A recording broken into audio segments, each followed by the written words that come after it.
Hi there, you're on Gossip Says channel. Enjoy watching, subscribe and like it.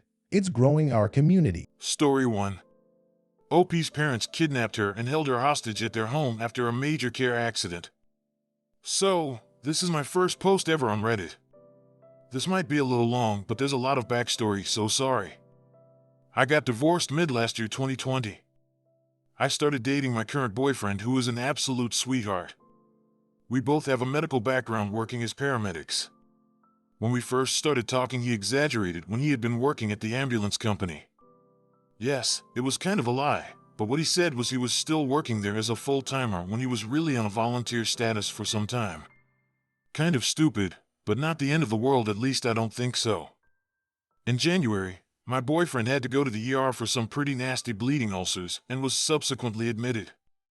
On my way home early that morning, I crashed my car, resulting in a crushed left foot, torn ligaments in the right knee, a nasty concussion/TBI, and bruised lungs.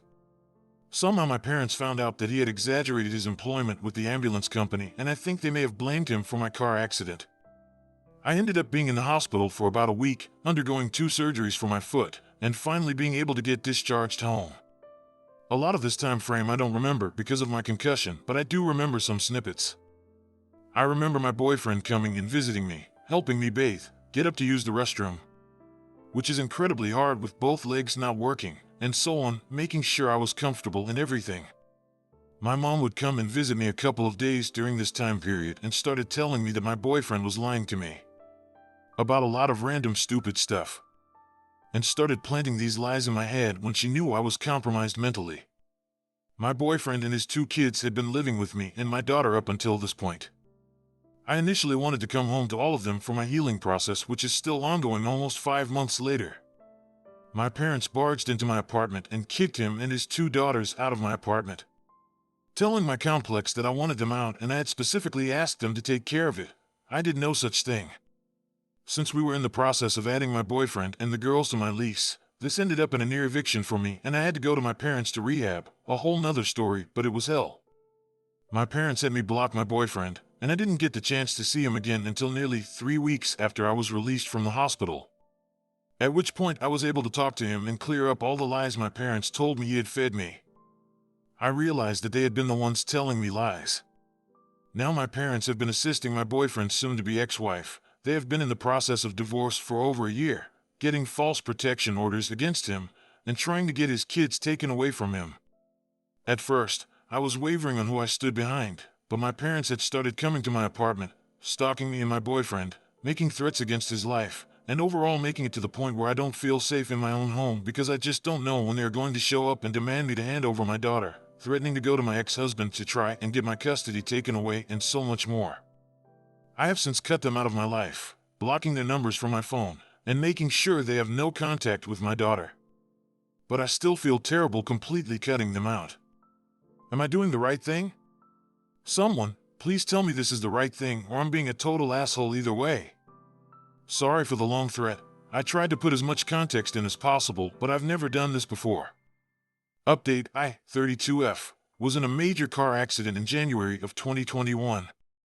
Ironically, I had been taking my boyfriend, 36M, to the ER because he had bleeding ulcers and ended up getting admitted to the hospital that night. This was still when they were enforcing COVID rules, so I was booted out of the hospital at about 0300 in the morning. When I left, it was snowing, and not thinking, hopped on the freeway, which wasn't a good idea. I had been driving a lifted Jeep Cherokee with mud terrain tires, not the best ever for snowstorm driving. Getting off the freeway to go home, my brakes locked up and I went into a light pole headfirst at about 60 miles per hour. My Jeep did not have airbags. That was dumb. Needless to say, my car was totaled and I had to be extracted from the car by the fire department. This whole time I had been blacking out and losing consciousness, and I still get random flashes of I don't have all my memories from that night or several months after the accident. I got sent to the nearest trauma center, which was the same hospital I had just left. The nurses felt pretty bad about kicking me out. I ended up with a moderate to severe TBI, broken under my left eye, hairline fractures on my skull on the left side, bruising behind my ears, and black eyes.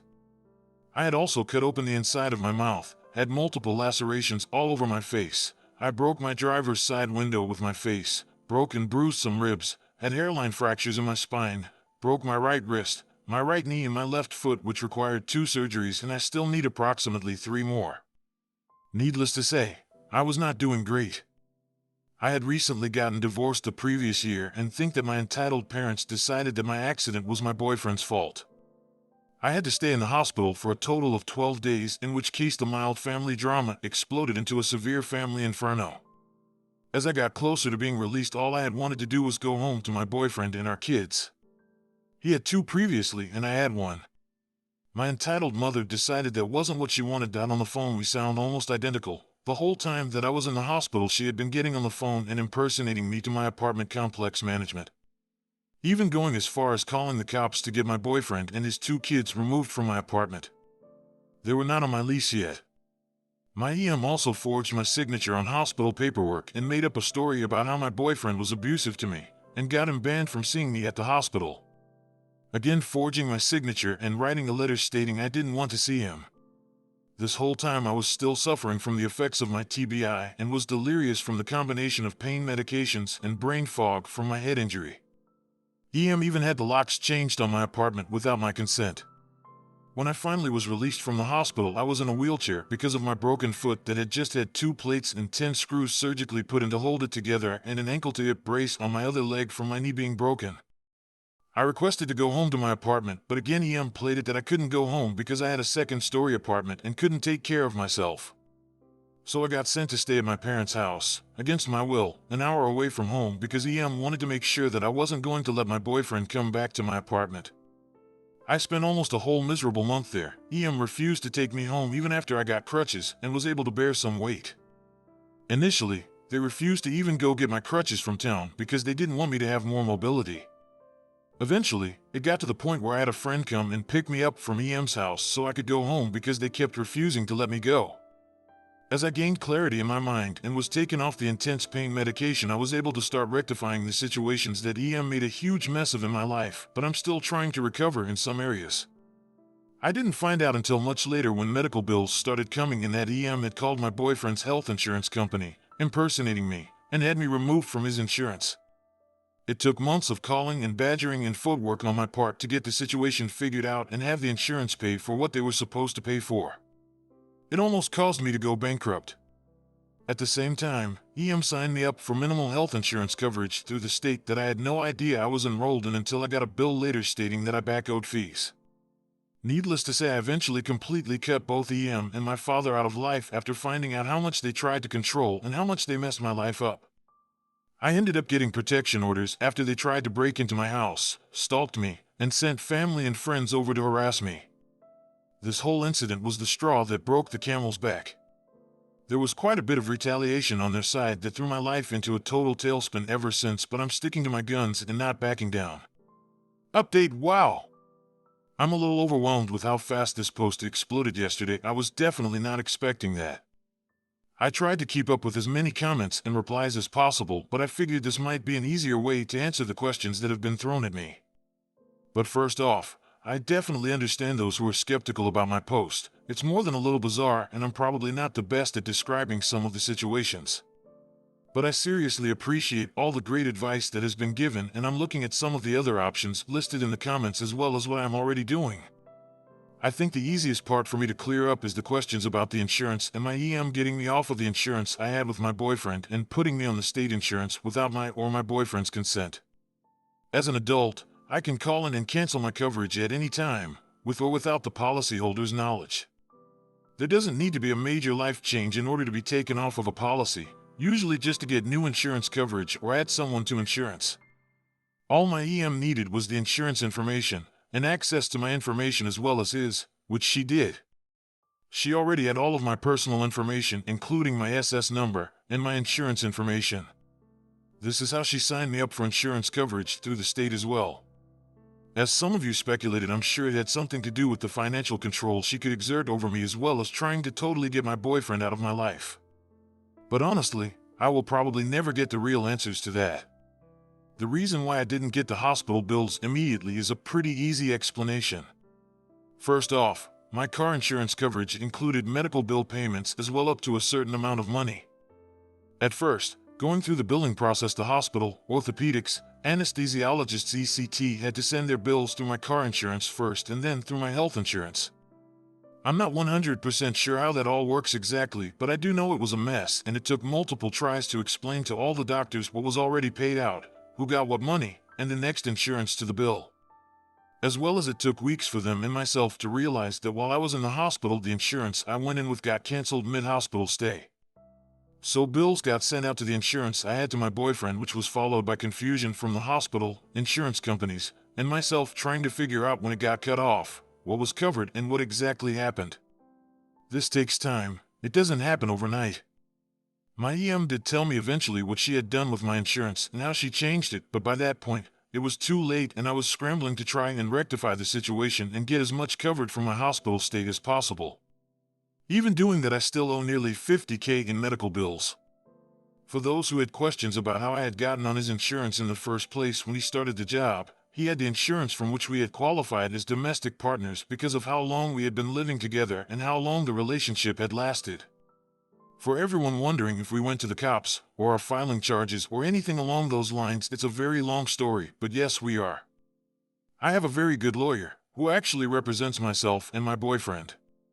It took me a while after I got home to my apartment to get to the point where I cut contact with EM. When I finally got home, I tried to start seeing my boyfriend again, and we started the long process of trying to heal from what happened, since EM had essentially kicked him and his 2 kids out of my apartment in the middle of winter. They really had nowhere else to go. The kids ended up staying with friends for a while, and he stayed in his car and rented a hotel room when possible. I wasn't fully aware of what exactly was going on at the time, as EM had my cell phone and access to my phone, and while I was at her home, she watched like a hawk to make sure that I wasn't contacting him. If I did, I got berated, screamed at, and at one point did not have access to my phone, which was all very confusing because I was on very heavy-duty pain medication, as well as having the confusion from the TBI. After I had made it back to my apartment and started to have more contact with my boyfriend, my EM escalated. Staying at my apartment even though I told her I was fine, showing up randomly, and eventually getting so angry that I refused to cut contact with my boyfriend that she threatened to kill him. That was when I grew a slight backbone and decided that it just wasn't going to get better. At that point, I filed for protection as well as my boyfriend, who copied my paperwork.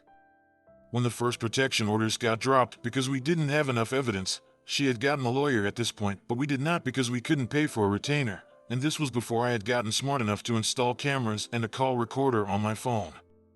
My EM went to the city's prosecutor's office and told them that she wanted to press charges of perjury against my boyfriend. This is where the friendship with the prosecutor started, and it was very hard for us to get anything to stick because EM was getting in with our local PD and the prosecutor. Yes, they ended up going after my boyfriend and not me. Yes, that is selective prosecution. Yes, it is very illegal. At this same time, my mother and father are retired and apparently have nothing better to do with themselves. They had been in contact with my boyfriend's ex-wife, and at the same time we were getting beaten down with the perjury case, they also helped my boyfriend's ex-wife start a custody battle for his children. They had been separated for some time, but the divorce had been stalled in court for several years at this point. They also filed in small claims court for lawyer and court fees after our first protection order was removed. My ex-husband had been allowing my daughter to see both of my parents still, which I did fight, and which has probably spurred the grandparents' rights/visitation case that they filed during this same time. So we have been fighting one thing at a time and collecting all of the evidence that we can. All of the hospital paperwork, especially those that were forged, had to be requested from the hospital. The phone calls to the insurance company needed to be requested, and we needed our lawyer to get those. It wasn't something they were just going to give us, unfortunately. At this point, we have waited though almost all of the court filings my EM had thrown at us, and we are finishing gathering out evidence so we can counterattack at this point. At the time, our lawyer was telling us to be patient and gather as much as we could, as when we get through the thick of it we can throw what we have into the system, but we needed and wanted /want to have enough to nail them to the wall.